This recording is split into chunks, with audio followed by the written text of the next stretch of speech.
My guest today is Julian Rosser. He is the director of the American branch of the Aetherius Society. The Aetherius Society was founded in the 1950s by Dr. George King, who was a yogic practitioner who received channeled messages from extraterrestrial intelligences. Julian is also the author of a book called One Elephant, where he takes us on a journey using the Chicago World's Fair of 1893 to talk about spirituality, science, and the interplay between the two. Enjoy. Hi, Julian. Hi. I guess we're going to talk today about the Aetherius Society, and I'd also like to talk a little bit about your own work, like your book. But let's start off with talking about how you got introduced to the Aetherius Society. Well, it was quite a few years ago now. I was kind of interested in spirituality, I guess, to some extent, like a lot of people exploring, looking at different things, looking at this and that, and trying to see what clicks. I was particularly interested in the aura and chakras, Kundalini, the kind of energy side of life, not just the physical body, but that etheric counterpart that we have. Mm-hmm. And I was quite interested in that. Of course, it's quite a hard thing to find much out about. And at the time I was reading, kind of translated books from some guru in India, like 200 years ago, kind of thing. It was quite obscure and quite hard to really come to grips with. And then I was at some sort of fair type of thing, and I just heard of this Englishman who had only just died recently, a couple of years beforehand, and he had done it. He'd risen this power of Kundalini, achieved samadhi, cosmic consciousness, enlightenment, and so on. And he spoke English, so it just seemed quite fortuitous, and that's kind of what grabbed my attention about the Aetherius Society. First, it was the founder, Dr. George King himself, and his activities. And then I just sort of was curious and just kind of little by little kind of got into it. The Aetherius Society has a massive cosmic aspect to it that we'll probably talk about, but that wasn't really what interested me at the time at all. It was the kind of Kundalini and the chakras, the aura, the energy side of things that grabbed my attention first. Yeah, when I was younger, in my teens and in my 20s, I read a lot of like Manly Hall and Blavatsky and people like that. And when I discovered the Aetherius Society, I was and I've always had a lifelong fascination with UFOs. When I discovered the Aetherius Society, I was very kind of surprised to see how sort of like Theosophy it was, that had a lot of similarities, and I started looking into George King a little bit, and it seems like he maybe came from that or something. Well, yeah, there is a lot of, it does have a lot of shared ground with Theosophy, but it has a lot of shared ground with Christianity, Buddhism, Hinduism as well. And so I think what it shares with Theosophy is not so much that it is similar, but it's more that those things that it shares with Theosophy are not so shared with the other mainstream religions in that sense. I was quite interested in that. I mean, Dr. King had very high regard for Madame Blavatsky, Annie Besant, Mabel Collins, people like that, and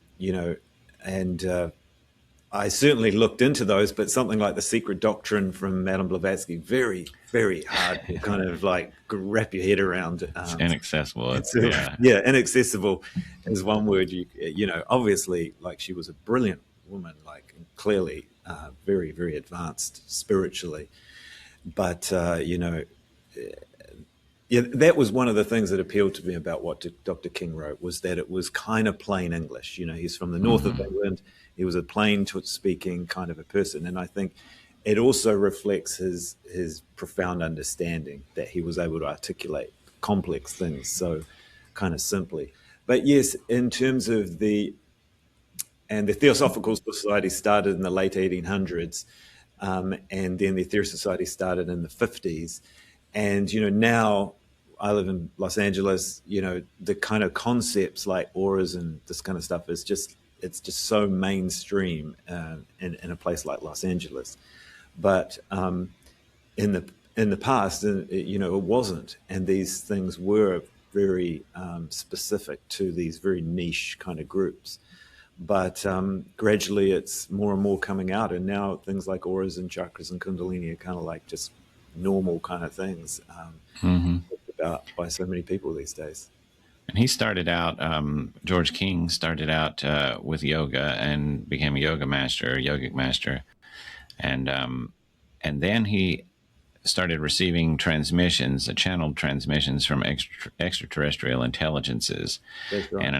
And I know that he made some appearances on television where he would demonstrate this, and then he founded the Aetherius Society, and that would have been, I suppose, the mid 1950s, something like that.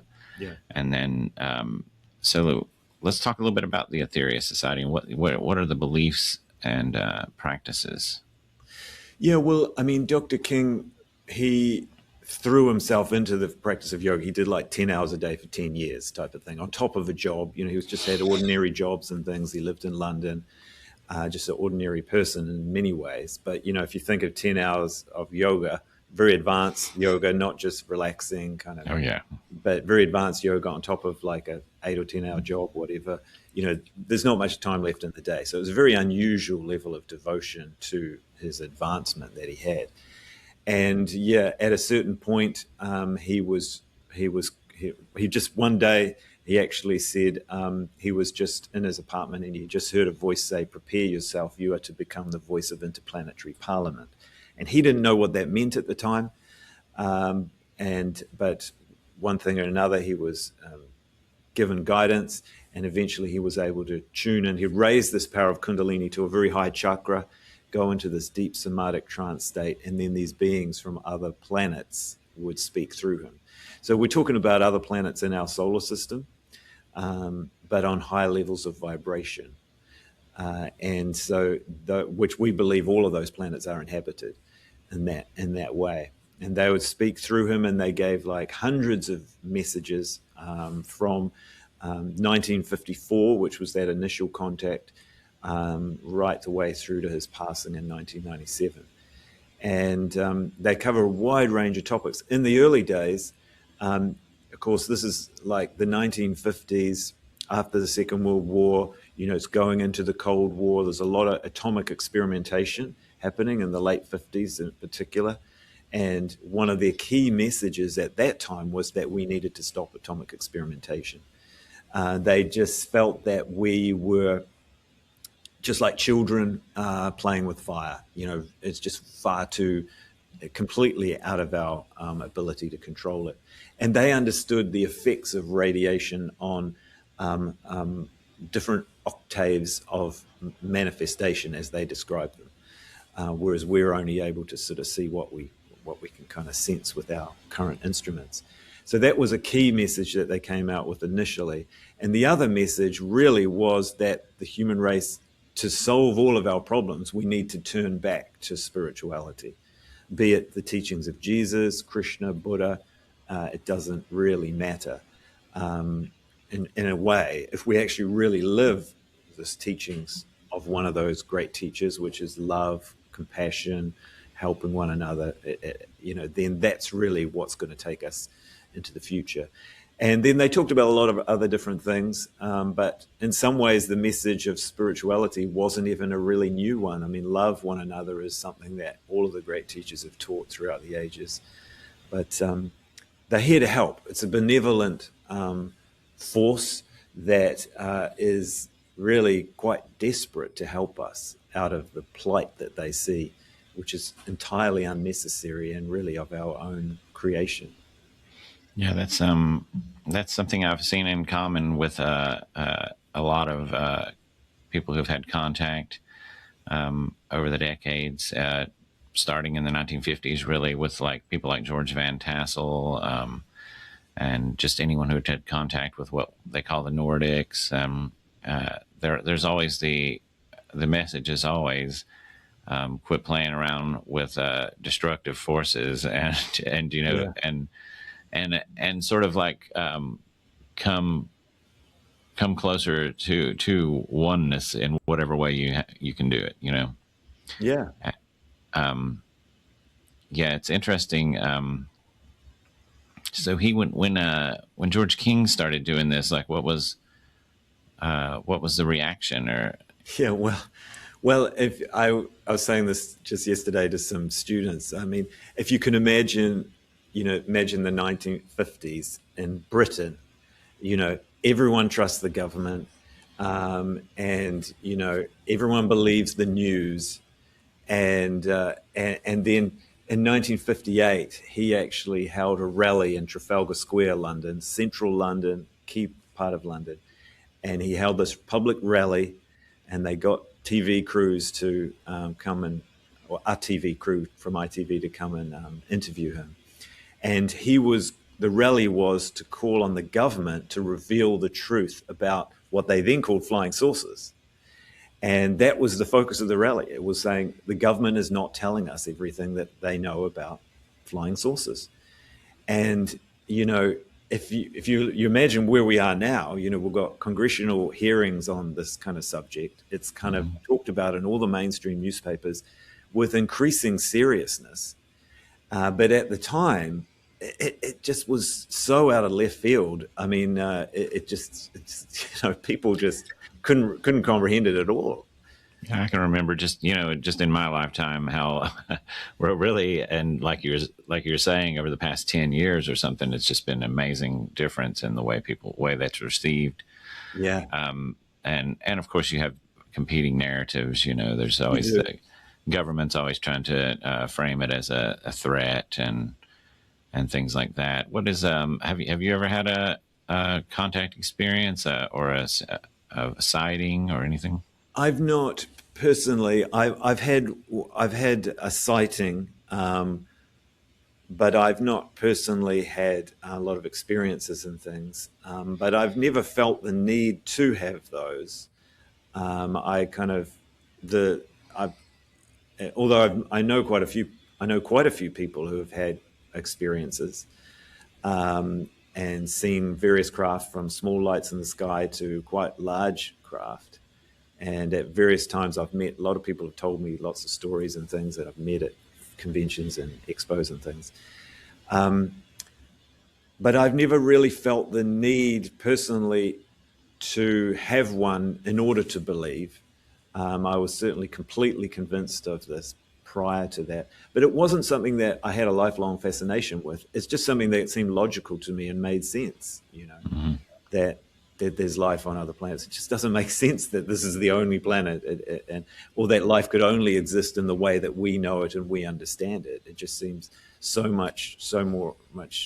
obvious that it must Yeah. be more vast than that. What are your thoughts on the sort of physical versus consciousness aspects of the phenomenon? Because there are a lot of people that are still very nuts and bolts about it, Yeah, and the only aspect that they're really interested in is crash retrievals and government cover-ups. And while you can make a pretty good argument for those things, there's also a pretty good argument to be made for that the beings that we encounter and stuff, that there's something more to it than a physical thing, that there's a consciousness, like an interface going on with people, and that would explain maybe why there's such a vast array of experiences, and types of ships or types of beings or things like that. yeah. Well, I think there is definitely camps of belief, if you like. There's the nuts and bolts people who that's just what interests them, and I'm more and more I can appreciate that. Like technology, how it works. How are they able to go this fast? How are they able to turn these G forces, withstand them, Mm-hmm. invisibility? These things are really fascinating from a kind of technical point of view of like how do they do this? And I think the governments of the world, having been tight-lipped about this for so many decades, they've fueled this conspiracy kind of mindset, because if they're not saying things, and they're sort of it just kind of, no information creates so much speculation. And now we're at a point where there's you basically can't say a conspiracy that is kind of too crazy, because anything's kind of possible. So it's a real kind of odd situation. But one of the things Dr. King said was that while he was on Earth, he described himself, or he said they described him as their primary channel for communicating with Earth, if you like. But he also said that he wasn't the only one, and that so it's never been a case that he's the only one who's got this contact with them. And so different beings have chosen different ways to communicate with people, based on what's going to kind of resonate. And sometimes, a light in the sky might have a profound life-changing effect upon a person. Just that one moment could have that effect. Another person might need to read books and go through a whole experience to kind of achieve that same level of change.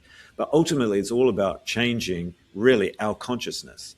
So I think the two are related at the end of the day, because mind is an energy. This is what these masters, we refer to them as cosmic masters. This is what they've taught through Dr. King, is that mind, as they refer to it, you could say consciousness, is an energy that our brains are effectively, you could say, a bit like a radio receiving radio, in that we can tune into this vibration.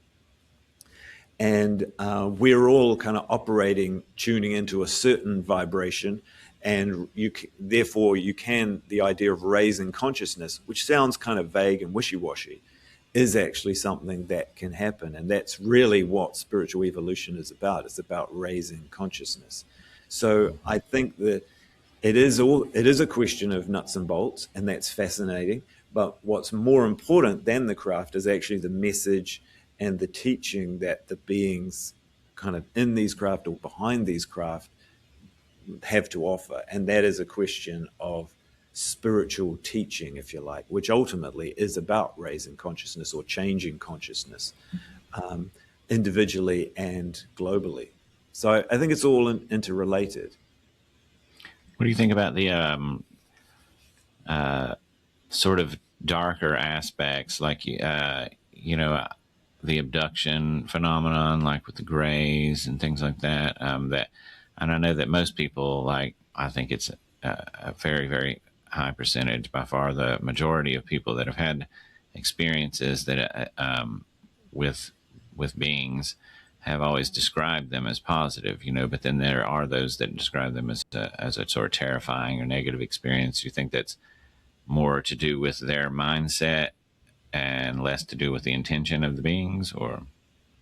Yeah, it's a really interesting question, and I think the more you get into the subject, the more you realize it's just not black and white answers for every question that you have. And there's no doubt that a lot of people have had experiences, and some of those experiences have been negative in one way. But some people say they do all sorts of things, and some people are clearly deluded on the positive experience side and on the negative experience side. Mm-hmm. Not everyone who says they've done something, it can be believed. That's you have to judge each case on its merits. But I think on the whole, the message, the beings that spoke through Dr. King said that they come in peace and they are here to help. And they said that ultimately, as at a certain point, they will be portrayed as a threat.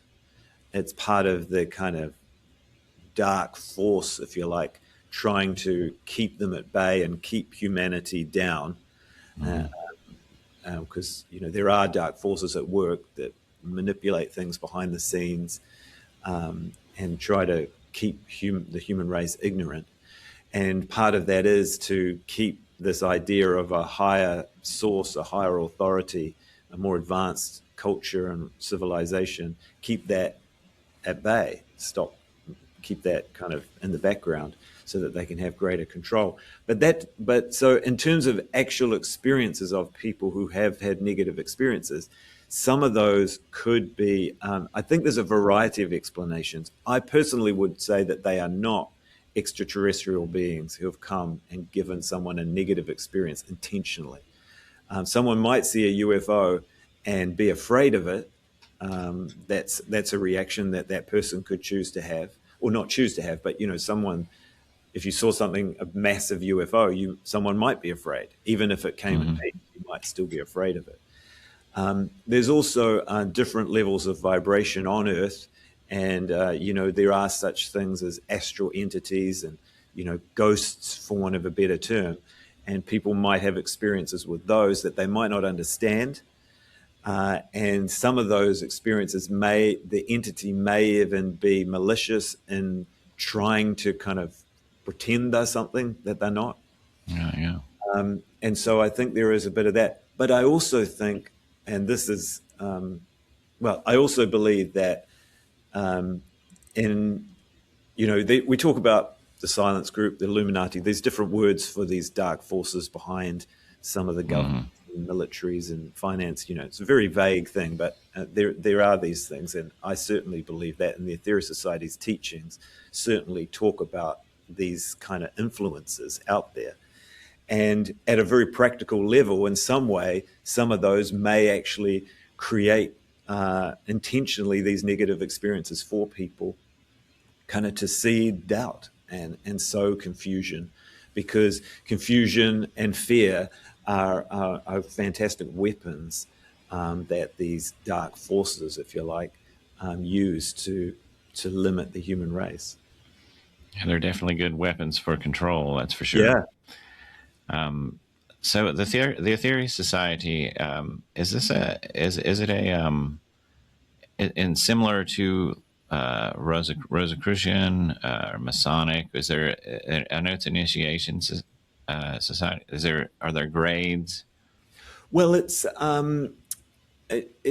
I would say it's a church, and that any member of the public can come along and attend a Sunday morning service here, and they don't have to have done anything prior to that. It's kind of open to the public, and we'd just have an hour-long service on a Sunday morning. It would involve prayer, it would involve mantra, and it would involve like a spiritual teaching, which might be quite an advanced metaphysical teaching, or it might be quite a practical, down-to-earth teaching about love or prayer or bravery or truth.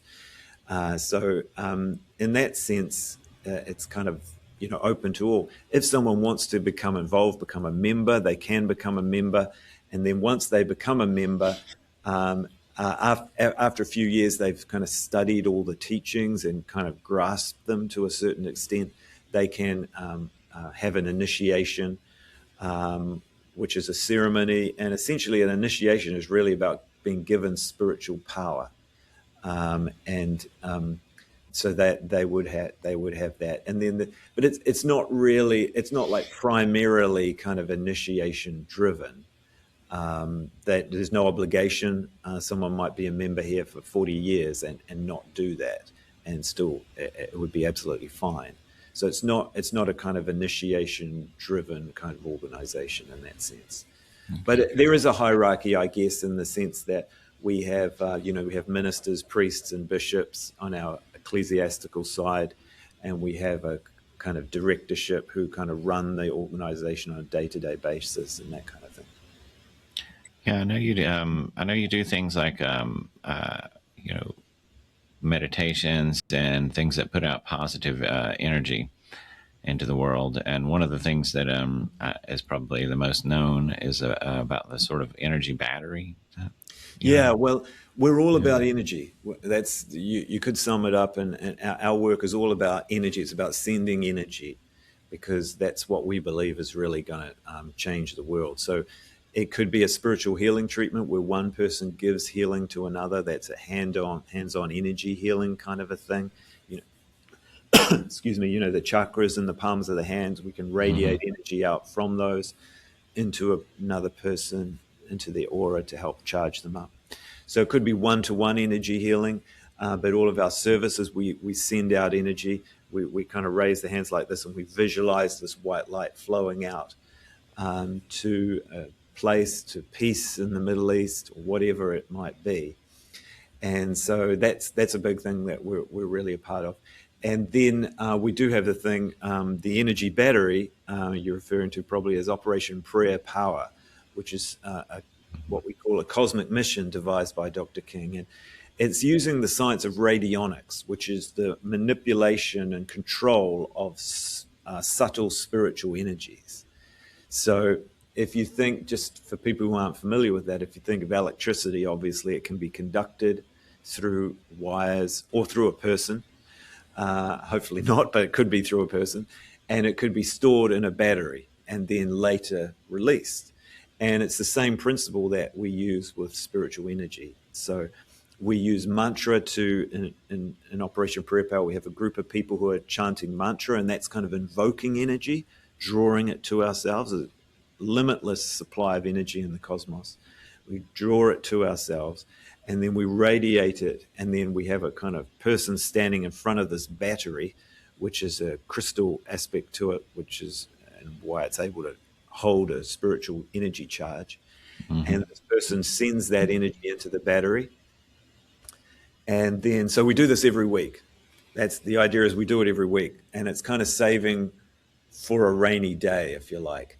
And then when there's that rainy day, so to speak, peace talks in the Middle East, a hurricane, earthquake, aftermath, that kind of thing, we can then release all this energy that we've been charging up bit by bit every week. We can, boom, send it out in one sort of hit.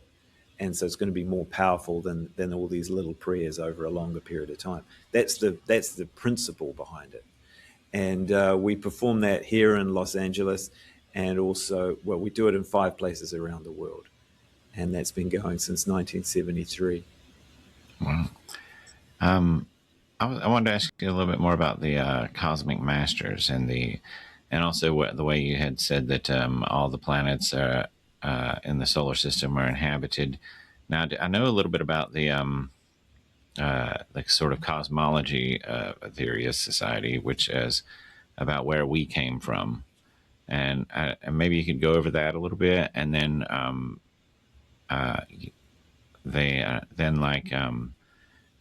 talk a little bit about how the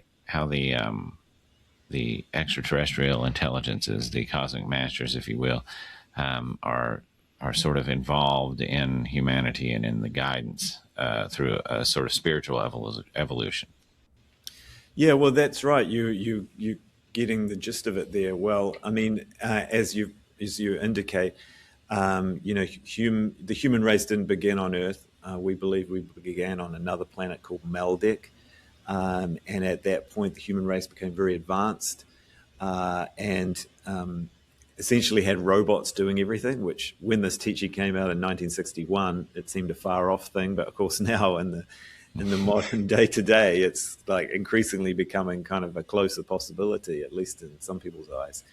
And so they kind of had a very highly mechanized society, and most people didn't really have to do anything. But they had certain sort of good versus evil type of people on the planet at the same time. And some people delved into this atomic experimentation line, and they went far deeper than we've gone to date. And they were able to unlock the power of the atom to a far greater degree than we can, to the extent that they destroyed the planet itself in a kind of war, if you like, a lust for power that drove them to this extinction, essentially. And so that is now the asteroid belt between Mars and Jupiter. And, there is evidence to support the idea of there previously having been a planet between Mars and Jupiter. Firstly, the asteroid belt itself. And increasingly, science is kind of looking at that asteroid belt and saying, hey, there are some things in there that if they landed on another planet, they could seed life. But you can also look at it the other way. We'll say it's not actually the seed, the beginning of life. It's actually the remnant of life. And even some of the asteroids, the larger ones, they look at the content of them and talk about them being potentially the beginning of a planet. But again, we would say it's actually the end of a planet. And there's even, I think it's called the Bode-Titus law or something like that. I'm probably getting that wrong, which kind of talks about the spacing of the planets in terms of light years, I think it is, astronomical units. And by that, there probably should be a planet where the asteroid belt is. So essentially, the human race was destroyed, and we needed to find another place to live. And how exactly this all worked, we don't know, but we were reborn upon the Earth.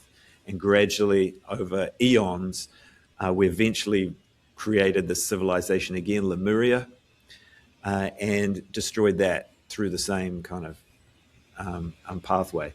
And again, over eons, built up another civilization, this time Atlantis, and again destroyed that through kind of the same thing. To a lesser degree, because we didn't destroy the planet. And and now here we are, and so this is what you can see in this context.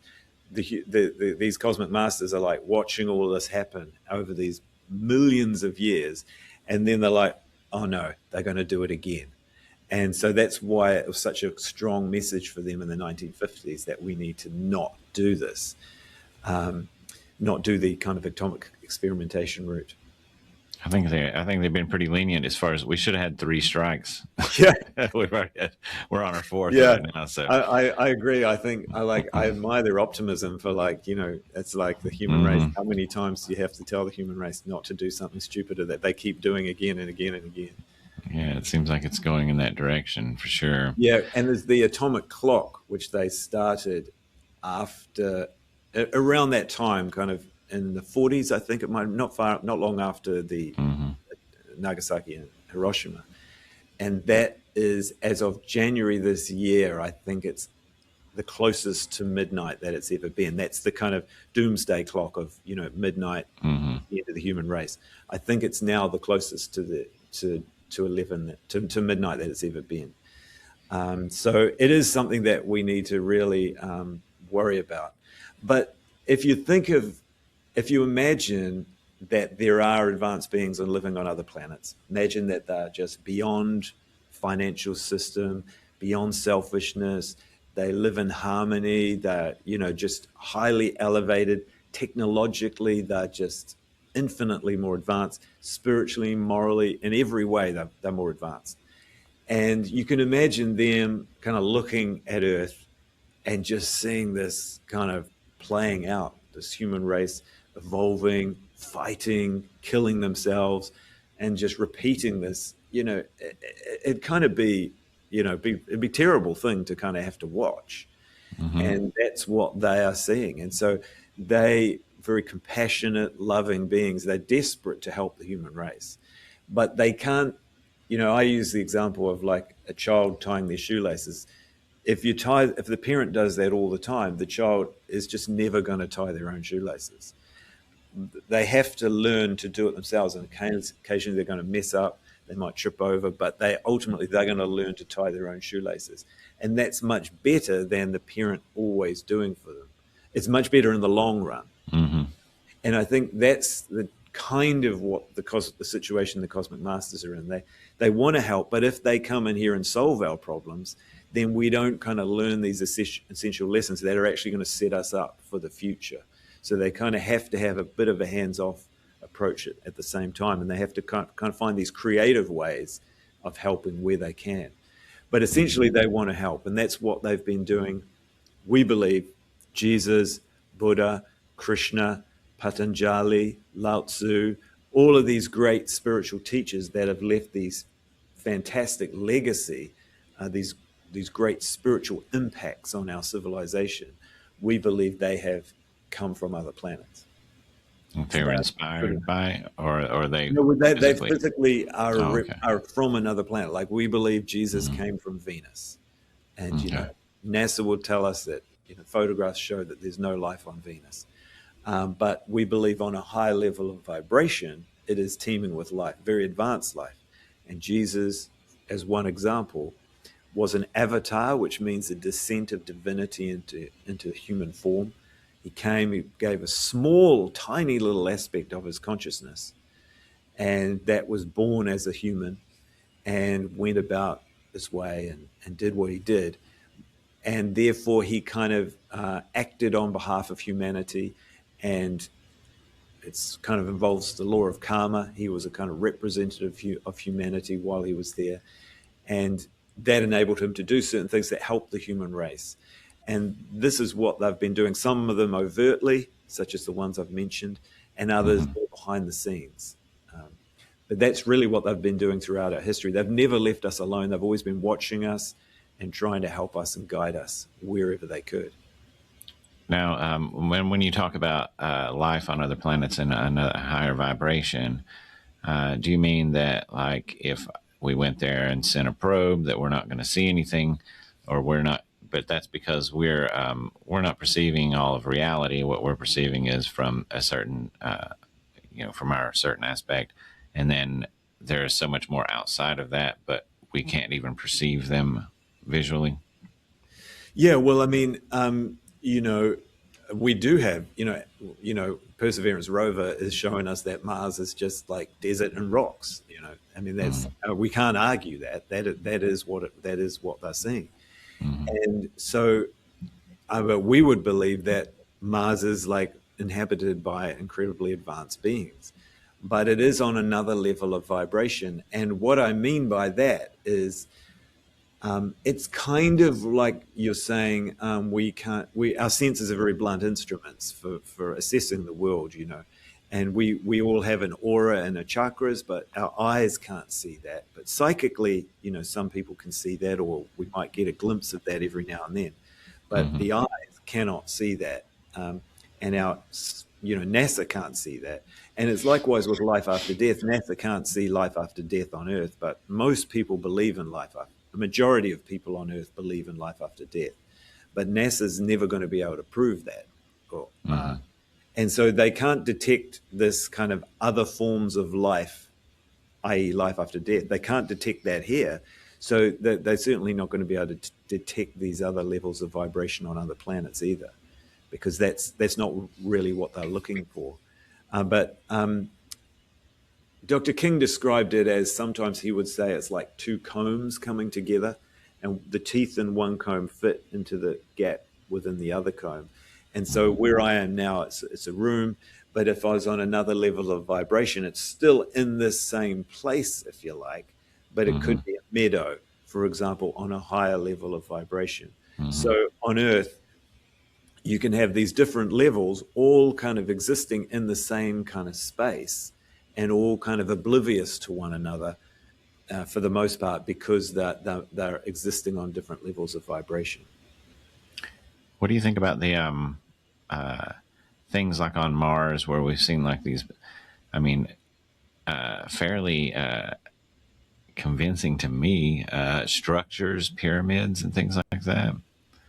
Do you think there was another civilization there, sort of like ours, that we could have seen, basically, like that wouldn't even need, because we can see the remnants of that civilization with the pyramids, or there's sort of different structures that look like almost like walls and things like that.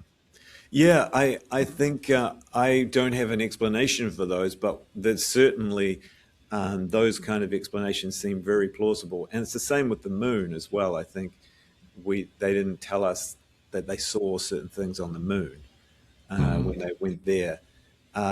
So I mean, I think that we haven't been told everything that has been seen out there. Even in the 1960s, Dr. King put out a book called You're Responsible. And in this book, it referred to 2 satellites that were in orbit of Earth. And it said, the Cosmic Masters at the time, this was, as I say, the early 60s, they said that the American, British, I think maybe French, Russian, and New Zealand, I'm from New Zealand, so New Zealand was included there as well, funnily enough, Anyway, it was a list of governments were all aware of these two satellites that had been tracked and were in orbit, and they were like primarily observational satellites from that the cosmic masters had put in place to kind of keep an eye on Earth, if you like. And so, you know, way back then, and as I said, Dr. King held this rally in 1958, telling the government they need to reveal the truth. So I think, you know, there is not everything that has been seen by our space explorers has been revealed to us. Yeah, I would say. I mean, I would suspect that there's a lot more going on as far as the space program, United States space program, than we've been told. Because I remember this was probably 20 years ago or something when they came out with that Orion space capsule that they're right now with the Artemis thing. That's the capsule that they're using. And they had built that and they brought it. I remember being and just missing it in DC, where they had it out on the Washington Mall, like where people could just come and see it. And and this was 20 years ago, you know. Wow. And this new Artemis mission is the first we've heard of this for 20 years, you know. So It's and then strange, isn't it? Yeah. and then supposedly they ended the manned space program right after that, and they were hitching rides with Russia to the space station. But I think there's probably been, you know, at least for that 20 years, and probably for longer, there's two separate space programs, and one of them is for public consumption, and one of them is not, you know. Yeah, well, this is the thing. At the moment, they just, because they don't tell the truth, you know, it really makes the mind wonder as to what's going on. And yeah, I mean, even the Artemis thing, because it's just been recent, it was fascinating. But you know, there's even people who don't think it happened. I mean, I think it did happen. I kind of totally believe it happened. I think it's completely plausible. But I kind of sympathize with people not believing it because they just kind of are in such a situation that they basically don't believe anything. Yeah. Also, they launched it. They launched it on April Fool's Day. So I know that was kind of maybe that's bad planning or something. Yeah, that was quite unusual. But of course, you know, and also rockets these days, they're just there's so many rockets going up into space these days. It's kind of almost a routine kind of thing with SpaceX and so on. It's just not so much of a big deal. That the idea, these things are just more and more plausible. Can you tell me a little bit about your book? It's One Elephant, which you use the story of the. From what I understand, I haven't got a chance to read it yet, but it sounds fascinating that you used the story of the 1893 World's Fair to talk about the difference, or maybe the interplay between quantum physics and spirituality and things like that. Yeah, well, 1893 was it was an interesting time. They had a what they called a World's Fair, which they used to have a lot at the time, and they sort of fizzled out now. But even relatively recently, they've held them, and it was a big event, a kind of extravaganza where each country would show all their wares and so on and so forth. And it was in Chicago, and one man, Charles Bonney, proposed that they had a kind of parliaments, for want of a better term, of various different aspects of business and philosophy and science and technology, and so kind of that, where they could all come together as well, not just the businesses, not just the countries showcasing one another. And one of those was a parliament of religions. And that's the bit that really kind of got my attention. I mean, it was a fantastic event, and so much kind of has come out of it. There's that book, The Devil in the White City, I think it's called. That's sort of, you know, a serial killer there. You know, people like Harry Houdini was there. You know, Theosophists like Annie Besant was there at the Parliament of Religions. Was that when Vivekananda? Was that where Vivekananda? Yeah, was? well, that's Vivekananda was. So he was in India, Calcutta. His master was Ramakrishna Paramahansa, and he was a great, really elevated. We believe he was an avatar, an interplanetary being himself, but he was kind of illiterate. Really, he was an incredible master, but he was actually illiterate. And Vivekananda was his student. But Vivekananda was this. I say illiterate. I don't mean stupid. I just mean he was illiterate, which wasn't unusual at that time. But Vivekananda was like a kind of genius and an articulate like no one at the time. He was just absolutely brilliant. And so they were organizing this parliament, and the organizers wanted to get all the different religions and people from around the world to kind of come and talk about their religion. And, you know, the vibe you get is that they kind of thought, oh, well, let's get some people from the East to kind of come in and, you know, be a part of this as well. And so they had people from Jains and Hindus and so on and so forth. And but what actually turned out, because all of the speeches were transcribed, was Vivekananda really basically stole the show, and he just delivered this incredibly compelling speech, and basically talking about the need for unity and oneness and love and cooperation. And so it to me, it was a real landmark in the bringing of like Eastern spiritual thought to the West, because it was an event organized by the West, and all these other people were invited as representatives. And, you know, you can imagine a orange-robed Hindu monk walking through the streets of Chicago in 1893. It would have been like extraordinary. And whereas now that same street probably has like 5 yoga schools on it, yoga classes, you know, it's a real transformation. So I think it was a real landmark moment in the spiritual evolution of the human race, really, the kind of bringing together of the kind of practicality of the West with the inward looking kind of aspect of the East, and uniting these two forces, and I think in a really beautiful way. So, yeah, I mean, interestingly, there's a lot of interesting parallels. I mean, Swami Vivekananda's speech was on September 11, 1893, and he talked about the need for oneness, and he talked about how bloodshed has had too much of an influence on Earth. And 108 years later, 108 is the number of beads that you have on a mala in Hinduism, and it's a very significant number in the East. 108 years later, after September 11, 1893 was September 11, 2001. And his call, and that was in obviously New York, which was also trying to get the World's Fair, and at the time, but Chicago won it. And so I think I'm not saying anything from that, but it's a very interesting parallel that I think his speech was such a landmark kind of event. It's just very interesting connection. And there's a whole lot of that kind of stuff that comes out of it. So it's not for everyone, but I personally just found it such a fascinating deep dive to go into. Oh, I do too, yeah.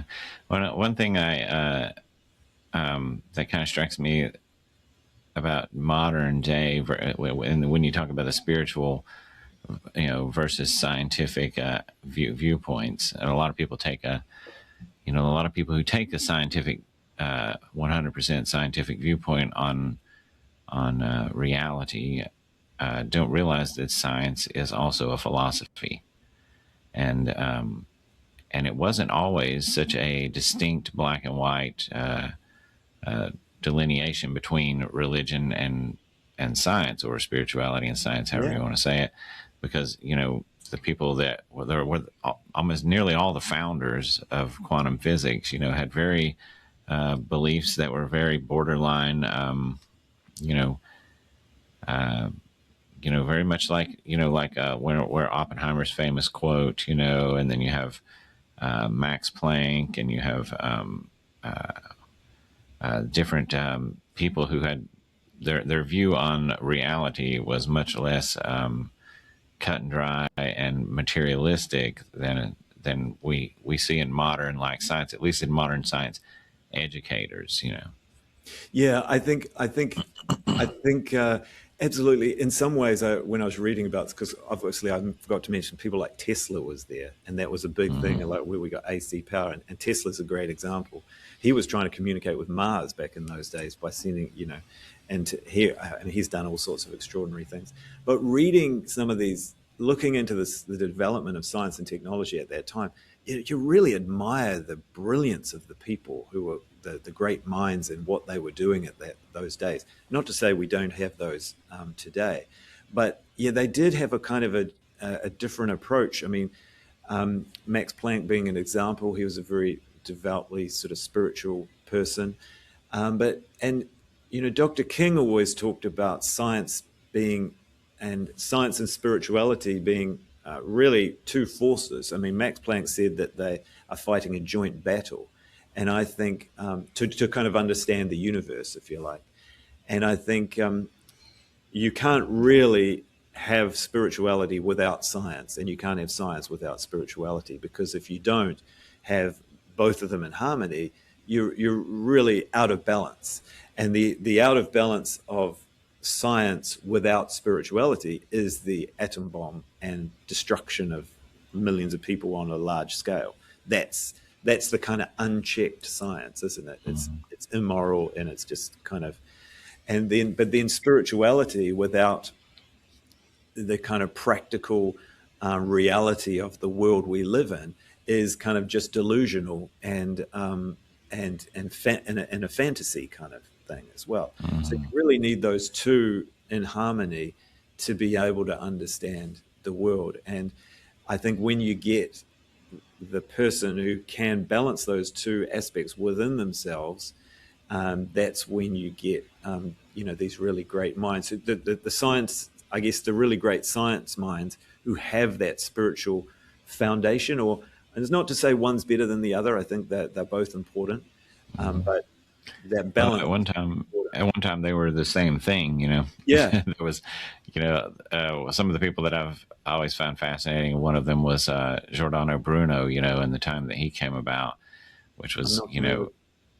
he was an Italian monk uh, who was an occultist, and but at the same time he was doing a lot of work that we would now call more like science, and it was on that cusp of science and religion sort of splitting off from one another. Where you ended up, Yeah, because you have people like Isaac Newton, who he considered his best work in alchemy. Not in gravity.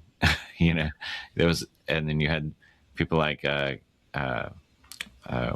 Tycho Brahe from Denmark, who was an occultist but did important work on astronomy, and Kepler was his assistant, and Kepler's mother was burned as a witch. There's a yeah, lot of this stuff was like all kind of one thing, and it's only really in more modern times that we've had this uh, science must laugh at spirituality, and spirituality must mock science. It doesn't yeah. need to be that way.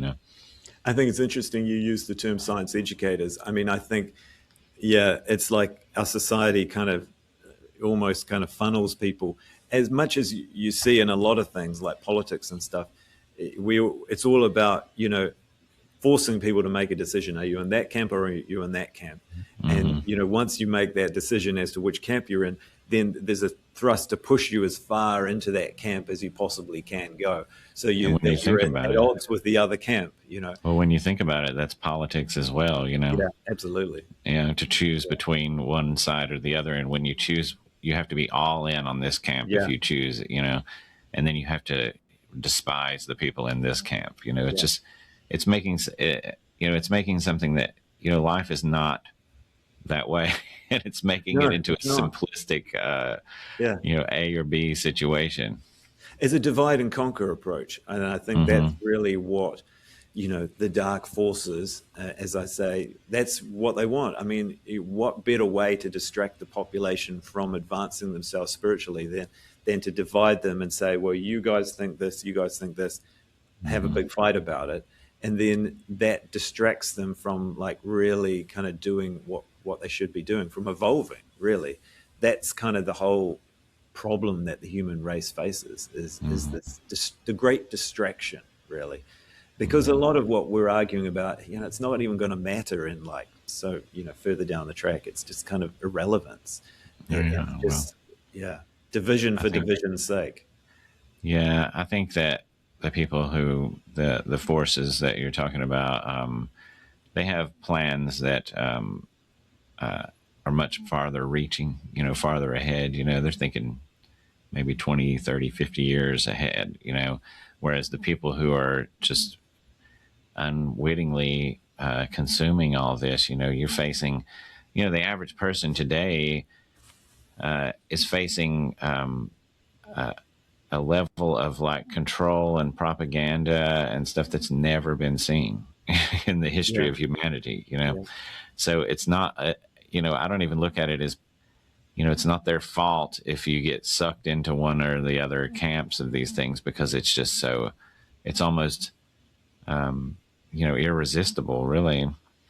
That's But right. And AI is adding another layer of confusion. I mean, confusion mm-hmm, is a part of it as well, isn't it? It's like you've just mm-hmm, got so many people telling you this, that, and the other. I mean, how do you know what to believe? There's just so mm-hmm, much information out there that's conflicting. But I think this is a good argument for spirituality because at the end of the day,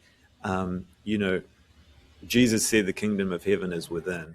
And all the great spiritual teachers have really sort of encouraged us to look within, because the ultimate journey of a human is to kind of find that contact with God, if you like.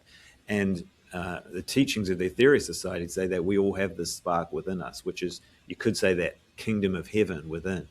And that's really the goal of meditation. It's the goal of all spiritual practices, is to kind of reach that. And it's a virtually limitless journey, the journey within. mm-hmm.